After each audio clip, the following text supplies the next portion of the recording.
Today is the first day of autumn. It's the autumn equinox. And when we get into the fall and winter months, I start thinking a lot about soups, because one of my favorite pastimes, if we get the winter rains, is to sit at my dining room table with my curtains wide open, watching it rain outdoors, while I'm sitting inside warm and dry, eating a bowl of hot soup.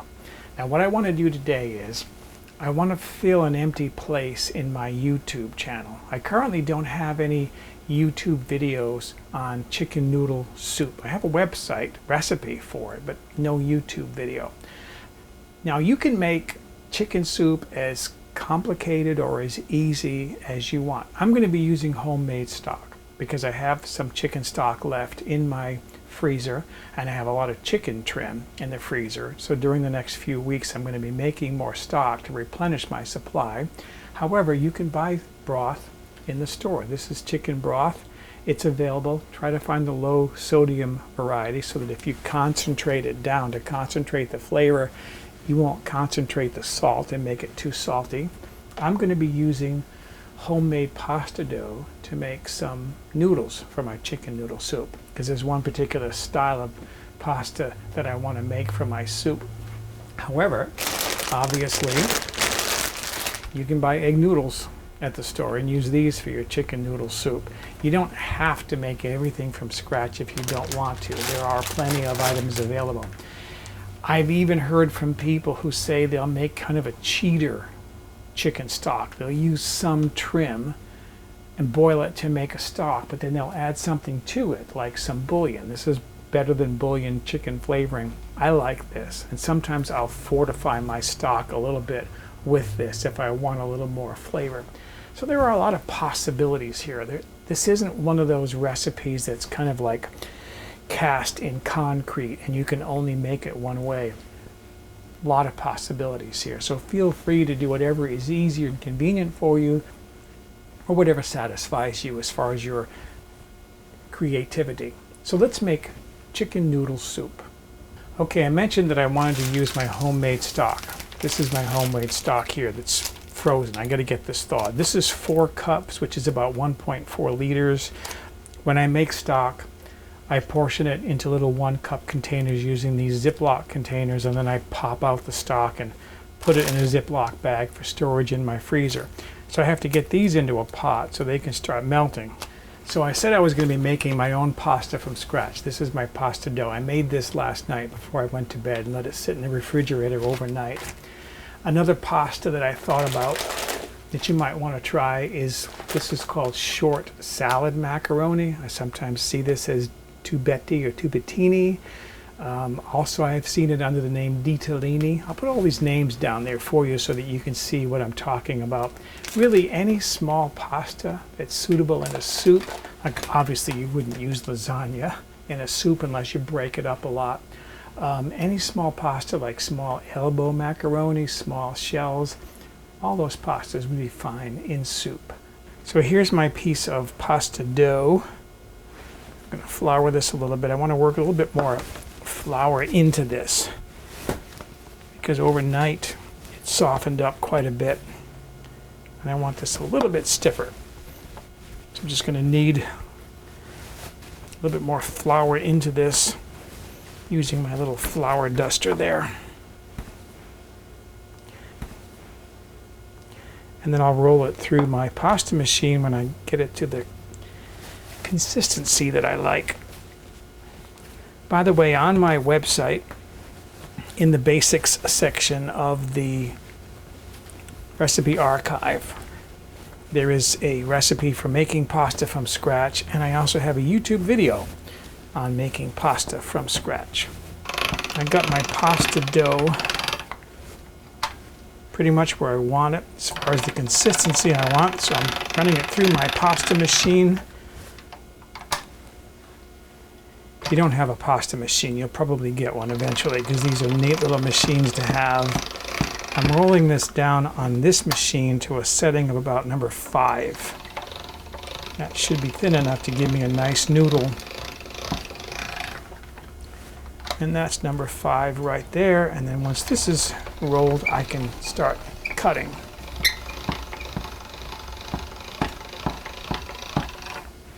And that there is my sheet of rolled pasta. So what is benfatti?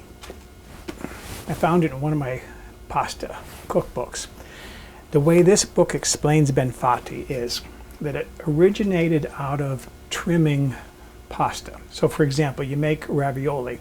You put a sheet of pasta down, you put your filling down, you put another sheet on top, you press it all the way around to seal it, and then you cut out all of your ravioli shapes. What happens to all the trim from around the edges? The cookbook says that the cooks would cut that up and save it, either drying it or freezing it and using it for soup. And that out of that idea came this new shape, benfatti, that was supposed to be representative of trimmed pasta or pasta trimmings cut up. So let's make benfatti. I cut that long piece of pasta in 2 pieces so that it would fit on my cutting board. Using a fluted cutter, I'm going to cut the edges off. And this is what I was talking about as far as the trim. These pieces that come off the edge. And if you hear that noise, that's a plane going overhead. I do live near the airport. Okay, so that's now cut. And then the way benfatti is shaped with a knife, you cut at an angle. So you get these diamond-shaped pieces. They're fluted along one edge with fluted cutter, but cut straight along another edge. That's what the book says is called now benfatti.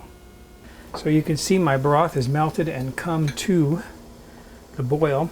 I've got here some chopped chicken meat. This is a mixture of light meat and dark meat.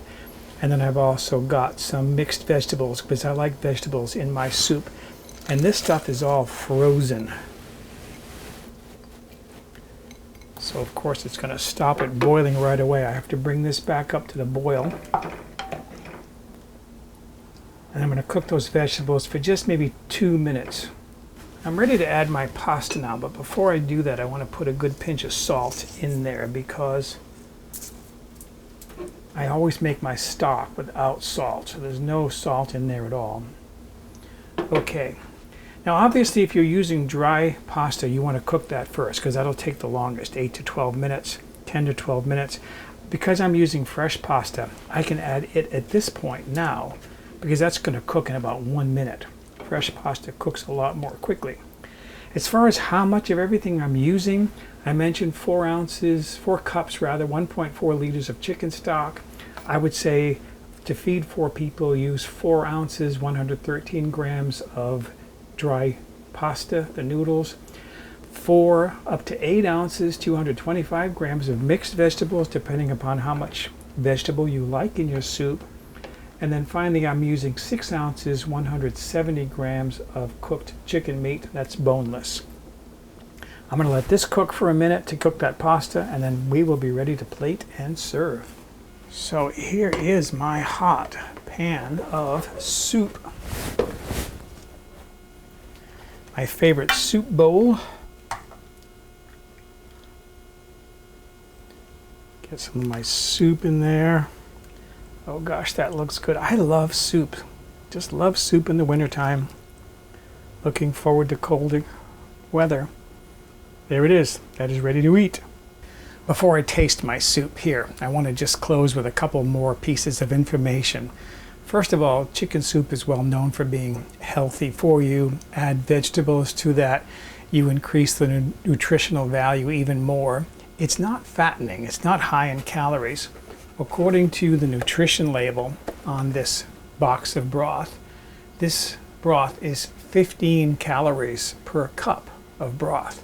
So this is not a high calorie dish. You're going to get most of your calories from the pasta and the chicken.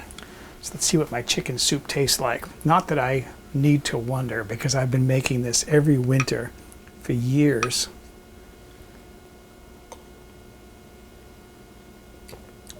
Wonderful.